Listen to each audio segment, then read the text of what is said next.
Излюбленное место отдыха уже спустя несколько дней будет не узнать. Берег полностью вычищен, вода постепенно становится светлее. Местный водоем подпадает под федеральный проект сохранения уникальных водных объектов. Поэтому здесь необходима полноценная реабилитация. Тут начаты работы по экологической реабилитации и восстановлению данного водного объекта.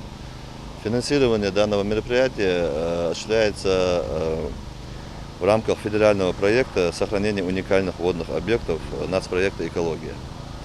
В мае месяце разыгран тендер, заключен, подписан госконтракт. Уже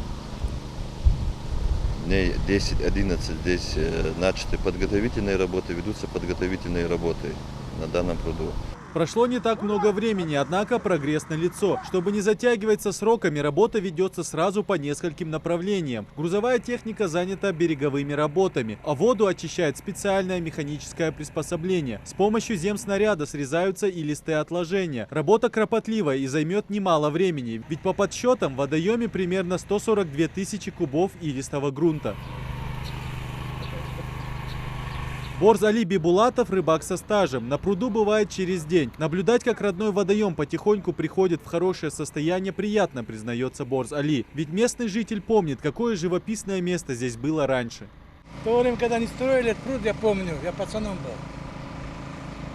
Когда построили, тогда пляж был, лодки были, вышки были, прыгали. Те года. А сейчас вот начали строиться, молодцы. Я доволен. Прекрасно, просто приятно смотреть, понимаете? Для чего? Для своего народа делают люди.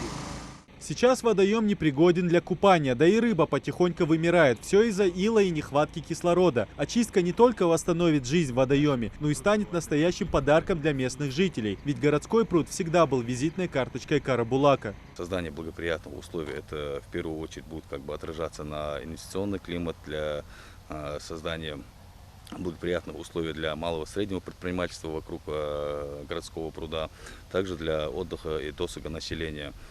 Со стороны администрации на этот объект уделяется особое внимание. В лице главы ведется постоянный контроль за реализацией данного проекта, так как это придает такой благоприятный климат для города и для организации досуга населения. После выемки донных отложений и выравнивания береговых откосов на площади более чем 14 гектаров будет уложена специальная георешетка. Донный грунт будет высушен и вывезен на полигон в Сунджу. Если все будет проходить по плану, работа будет завершена к декабрю этого года. Идрис Ижиев, Магомед Белакиев, Новости 24.